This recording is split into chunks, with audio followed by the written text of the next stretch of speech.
Welcome to the Psychology and Physical Training Channel, Introduction to Research Variables. Ever wondered how scientists ensure the validity of their research findings? Well, it's all about controlling and manipulating certain elements in their studies. These elements, my friends, are known as research variables. Picture this. You're a scientist and you're curious to know if drinking hot chocolate makes people happier. Now, there are multiple elements in play here. The hot chocolate, the people, their happiness levels, and all of these are what we call variables. Now let's get a little more technical. In the world of research, there are three main categories of variables: independent, dependent, and controlled variables. These aren't just fancy terms, they're the backbone of any scientific experiment, the pillars that hold up the integrity of research findings. Let's do a quick rundown. First, we've got the independent variables. These are the variables that you, as the scientist, will manipulate or change in the course of your experiment. In our hot chocolate scenario, the independent variable would be the hot chocolate itself, whether people drink it or not. Next up, we have dependent variables. These are the variables that you're interested in studying, the ones you're observing for any changes. In our example, the dependent variable would be the people's happiness levels after drinking hot chocolate. Last but not least, we've got the controlled variables. These are all the other factors that you keep constant to ensure that it's only the independent variable affecting the dependent variable. In our hot chocolate happiness experiment, controlled variables could be the time of day when the hot chocolate is consumed or the quantity of hot chocolate given to each person. So, you see, understanding these variables is key to comprehending the intricacies of a research study. They are the unsung heroes, the behind-the-scenes workers that make sure scientists can confidently say, yes, this is a valid finding. Without them, we'd be lost in a sea of uncertainty, never quite sure if our hot chocolate truly makes people happier or if it's just a delicious coincidence. Understanding these variables is key to comprehending the intricacies of a research study. So stay tuned as we dive deeper into each of these variables in the upcoming scenes. Dive into independent variables. First off, let's explore the independent variable, the variable that the researcher manipulates. Imagine you're a scientist with a hypothesis. You believe that the amount of sunlight a plant receives affects how fast it grows. In this scenario, the amount of sunlight is your independent variable. You have full control over it. You decide whether the plant is in the sun for 2 hours a day, 4 hours, 6 hours, or maybe it's basking in the glow for a full 8 hours. Now, why is it called the independent variable? Well, it's because it stands alone. You can change it without considering any other variable. It's the variable you believe will cause some kind of change in the situation you're studying. In this case, you think changing the amount of sunlight will change how fast the plant grows. But how do you go about changing this variable? That's where the manipulation part comes in. You manipulate or change the independent variable based on your hypothesis. If you believe more sunlight equals faster growth, you'll want to test that theory by adjusting the amount of sunlight the plant gets. This manipulation isn't random though. It's done in a systematic way so that you can observe any changes that occur. You might start with 2 hours of sunlight a day, then increase it to 4, then 6, and so on. Each time you're carefully observing and recording the changes in the plant's growth. By manipulating the independent variable, you're trying to determine if it has an effect on another variable, the dependent variable. In this case, the dependent variable would be the plant's growth rate. So, to put it all together, the independent variable is the one you change to see if it affects something else. It's your cause to the effect you're studying. It's your test to see if your hypothesis holds water. And remember, the independent variable isn't just a concept used in plant growth or scientific experiments. It's a fundamental part of any research study, from psychology to economics, from medicine to marketing. It's the tool that researchers use to test their theories and understand the world around them. So, essentially, an independent variable is what the researcher changes to observe the outcome.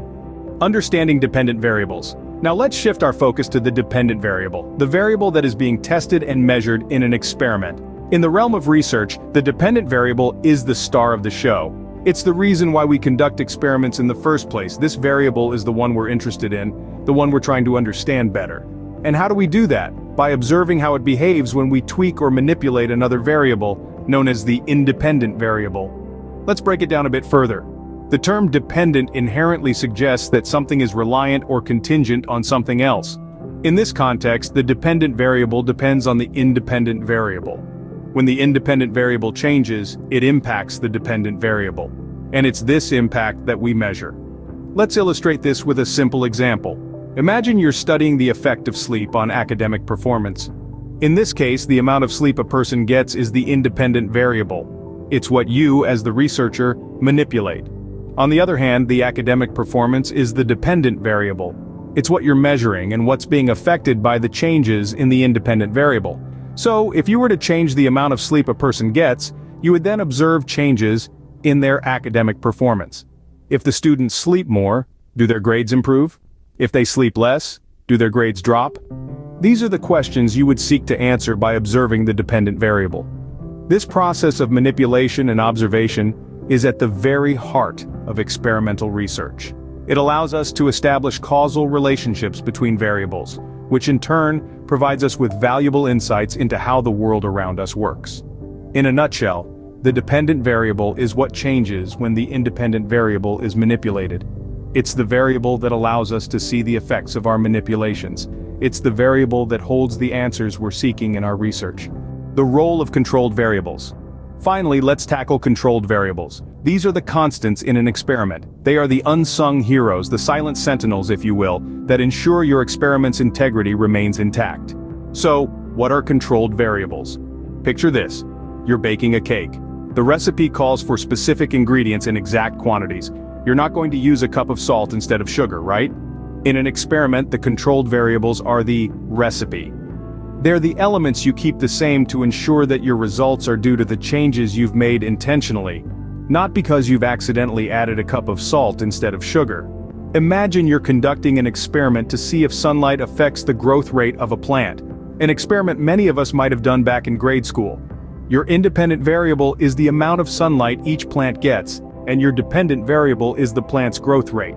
But there are other factors, aren't there? The type of plant, the amount of water it receives, the type of soil it's planted in, these are all controlled variables. You'd ensure that these factors remain the same for all plants in your experiment. Why? Because if you don't control these variables, you won't know if it's the sunlight or something else entirely that's affecting the plant's growth. You could end up attributing a plant's growth to sunlight when it's actually because one plant got more water or was planted in better soil. Controlled variables are the gatekeepers that keep your experiment from veering off course. They help ensure that the changes you observe in your dependent variable are indeed due to the manipulation of your independent variable, not some other rogue factor. So, controlled variables are crucial in maintaining the integrity of an experiment. They keep everything else constant, so the effect of the independent variable on the dependent variable can be clearly seen. Without them, we might as well be guessing.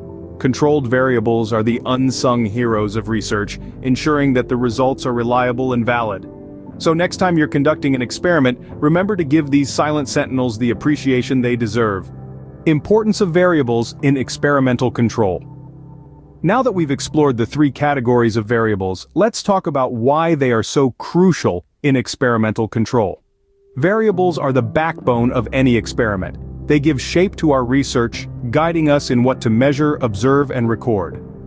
Understanding and correctly using these variables in research methodology is key. It ensures that our experiments are not only well-structured, but also scientifically sound. By carefully managing independent, dependent, and controlled variables, we can make confident assertions about cause and effect relationships. Moreover, variables contribute to the validity and reliability of research findings. They help us control for confounding factors, reducing the risk of bias, and enhancing the credibility of our results. They allow us to replicate studies, confirming their findings, and contributing to the broader scientific conversation. Remember, a thorough understanding of variables and experimental control is fundamental to conducting and interpreting research effectively. And if you like this video, do not forget to subscribe and follow the Psychology and Physical Training channel for more videos. Thanks for watching.